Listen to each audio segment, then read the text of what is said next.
Emmy Kastner, author and illustrator. I'm going to ask you the toughest question to begin this conversation. Ooh. So what are you writing and what are you illustrating? So I am doing a lot of different things, but currently the thing I'm sharing and so excited about, my first fictional picture book comes out August 2nd. It's called A Very Big Fall, and it's a fun picture book about change, about being an observer, kind of seeing the world and what it means to go through change and going through change together. And it's not the same for everyone, even navigating the same overall environment. So I'm really excited about that book. Yeah. All right. So here we are in your world, Emmy. You've just received your finished copy. So this is my book, A Very Big Fall. And it is so magical because when you're making art, you're working on a flat surface, you're making art, you're knowing it will be in a book, but there's something about opening it, about the smell of the pages, about turning, about actually being able to see the page turns and lift that up and show it to me. Yeah. Yeah. So, like opening it up, small decisions we make about like a book plate that says this book belongs to, little things that we make along the way, and I've only ever seen this in the painting I did. And so seeing it now where it's supposed to live at the beginning of the book is very exciting. And then just little details too. So this is called the jacket of a picture book. And when you take it off, there's a little, we call it a little case reveal of a different set of art. And it's wild too. So this is an example of one of the spreads in the book. So this is pretty large. So this is how I've only seen it. And just knowing like this will be in a book and then seeing it like this. Wow. So it starts like this. And then in the book, then it's got text around it and next best thing is to have you autograph it, right? Right. And to see someone else reading it, that's always very trippy because it's only been in my hand so far. How is this book the same or different than other books you've authored and illustrated? That's a great question. I launched my professional career as an illustrator and author with a series called Nerdy Babies. And so I used to be a science teacher. So I went to Western Michigan University. My degree is English education, secondary education. So I taught high school English and I taught science. That was my minor. So that world of like fusing together science and art and writing was a lot of fun. And then I had small kids and I love the way that kids were repeat books. And I was like, how fun would that be to have a science book where they're repeating like science facts? And so that kind of was the seedling of that series. And so the last two in the series come out in August as well, Insects and Rainforests.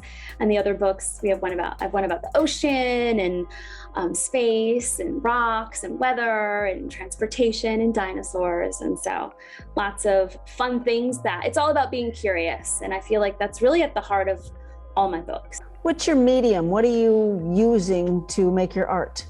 So for A Very Big Fall, it's acrylic gouache. So I paint and I use colored pencils on top of that and a lot of collage, like cut paper. So I'll paint some paper and cut it out and collage things too. Are you writing your book before you're illustrating, or do you doodle and make the story come alive after that? What's your process here? It's really different for every book project. For the Nerdy Babies, it really was about the concept and about the that sort of information that I wanted to relay and how I was going to do that creatively and fun. And that's really where those books started. For A Very Big Fall, that was totally different. I painted 3 leaves. I actually brought them, but I painted these 3 leaves.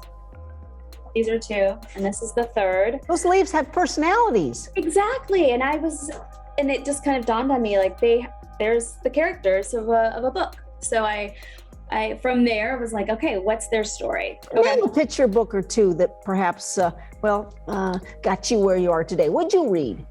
Well, for me as a kid, I really did love Frog and Toad so much. Frog and Toad, their just sort of relationship and whole dynamic was so sweet and inspiring and funny. I even have a toad tattoo of Toad in a bathing suit. I just love Frog and Toad so much.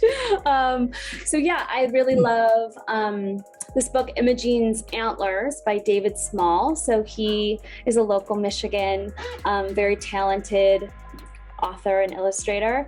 And so that book really was like wild to me as a kid. And it just felt like, I don't know, he wrote it just for me. And so now as an adult, getting to know him and meet him has been kind of this full circle magical moment. Let's find a page or two and let's go through that process, little inch by inch. Right. So much of this book about fall leaves is about the lead up to what we all know happens with fall leaves. They change color. And so this spread is when the leaves learn that they are some squirrels tell them that they're going to change color. Maybe like this. And so this little leaf is Birch, and she says, "We change colors," Birch said, ready for adventure. "But green is a very nice color to be," said Oak. "Oh, squirrels think they know everything," Maple rolled her eyes. Although the squirrels had been right about rain and cats and tree houses, maybe they were right about this too. And so,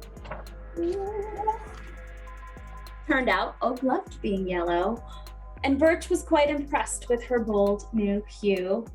But change wasn't quick for everyone. So this page turn is the first time you see color really outside of the greens that are in the first sort of act of the book. So this page turn is probably my favorite, just because we're going from the greens to the fun surprise of what all the leaves, what happens to them. And I love this moment. I was really excited in those original paintings I did of the 3 leaves. This is actually the original painting I did. And that doesn't often happen where that lands in the book. Sometimes you're changing a lot of things and, that pose doesn't necessarily work, but I was really excited that it worked to have that original painting in there. And so with our little Oak character who is very nervous about changing color, I just love this explosion on the page. And one more little fun detail, Oak throughout the book has this little friend who is a little inchworm. And there are some fun things happening just in the illustration. It's actually never mentioned in the text, but the journey that this little inchworm goes on in the story is a lot of fun too. Now your little oak leaf has a hat. Let's talk about that. He does. He landed with a little acorn cap beret, which seemed very fitting. But it's funny making picture books, all the iterations of all the things that you see on the page have probably been many different things. At first, my original painting, he just looked very surprised and was just hatless. And one of the first things that my editor said was, well, because Maple in the book has boots and they wanted each of the leaves to have a little something. I was like, oh, of course. So he had a little baseball hat for a minute with a little green hat, but the acorn beret just seemed fitting. Let's talk about perhaps your critiquing audience. Are you writing for your audience that is maybe the ages of your kids? Do you measure their interest into your work? For sure, yeah. I think as a writer, not necessarily writing directly for any particular group, but really writing for me, writing for the format of a picture book and how that works, and knowing in the text that I just love the art form of a picture book because it's really, an elevated level of storytelling where you have text that's doing its job and you have the illustration that's doing its job, and they're working together. So you never just want to tell everything that's happening in the illustration. That's boring, for a reader. So it's really this balance throughout the process of figuring out, how much legwork I want the text to be doing and how much room I'm leaving for the illustration. And a lot of times books, do have a separate writer and a separate artist. So when I'm doing both, it's like both in my head. I'm kind of wearing different hats and trying to balance that. And I do always have, you know, the mindset. I think picture books are for everyone. I really love books, picture books as an adult. I appreciate the writing, the art, I just think it's the best thing ever. So, but I do think about, you know, everyone who might be reading my book too. So yes. There's a lot to consider. So how do I get my copy, please? Oh, I love it. So really, the book is available wherever books are sold. I personally love to support independent booksellers. It's such a vital heart of any community, the work that they're doing to reinvest back into Kalamazoo. And this the expertise that you have walking into an independent bookstore and, you know, having a conversation with a bookseller about what kind of thing you're looking for, or I'm shopping for my, you know, nephew, or I just love independent bookstores and I want to encourage all of us to shop there. So locally, I love This Is a Bookstore and BookBug. They have just been so supportive of all my work, and I'm just equally supportive of the work that they do. And back to that little Emmy, were you curious as a kid? Did you draw?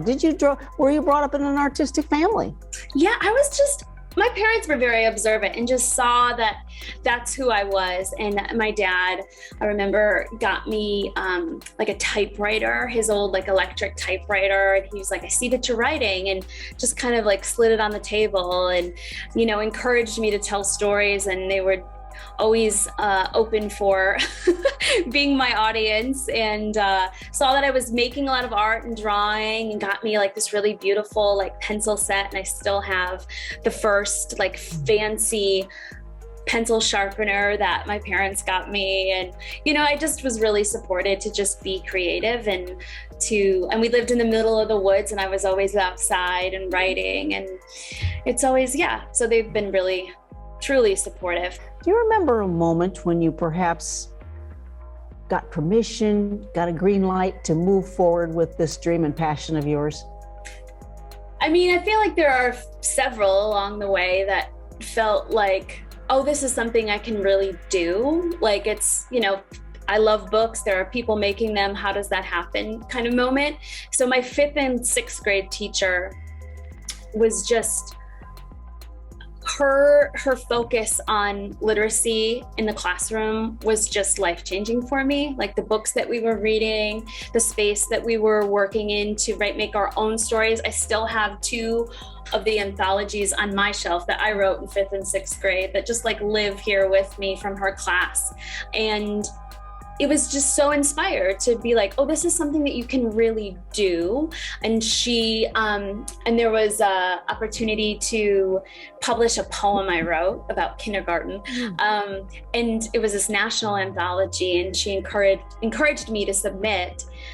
And as a 6th grader, I was like, oh, okay, I just don't know. But like, that moment of submitting and finding out that mine was going to be published in this book, and then we got the copy, and like holding that book in my hands as a 6th grader and knowing that I contributed a poem to it was like the most magical feeling. And I was like, oh, I need to do this a lot more. I want to do this my whole life. So that was like maybe one of the first green lights. One of the projects you've successfully started on your journey is RAWK. R-A-W-K. Yes. What's this? So RAWK is a lovely little acronym for Read and Write Kalamazoo. It is a local nonprofit that my friend Ann Hensley and I started just about 10 years ago. It's a youth writing center. So really the core of RAWK is to celebrate and amplify youth voices, and having a space to just foster creative voice and agency and autonomy. As a kid who loved to write and who had supportive people around me, like my parents, and I have just some really special teachers who saw that in me and were encouraging me to keep moving with that and keep telling stories. It's really an organization that partners volunteers with youth and publishes student work and has just a variety of programs to support classroom teachers, students during the school day, out of school camps. My oldest is at a RAWK camp this week. So it's a lot of fun. Yeah. Yes. And do you have a website? Yes. I'm like, what's my website? emmykmakes.com. Yes, that's my website. You can see all my books and just some random art and a list of events. Well, let's make sure a very big fall is on front and center there shortly. That's the one. Emmy Kastner, thank you. There it is. There it is. Yes. Thank you very much for the front cover, for the back cover, and obviously what's in between your work. You take care. Thank you so much.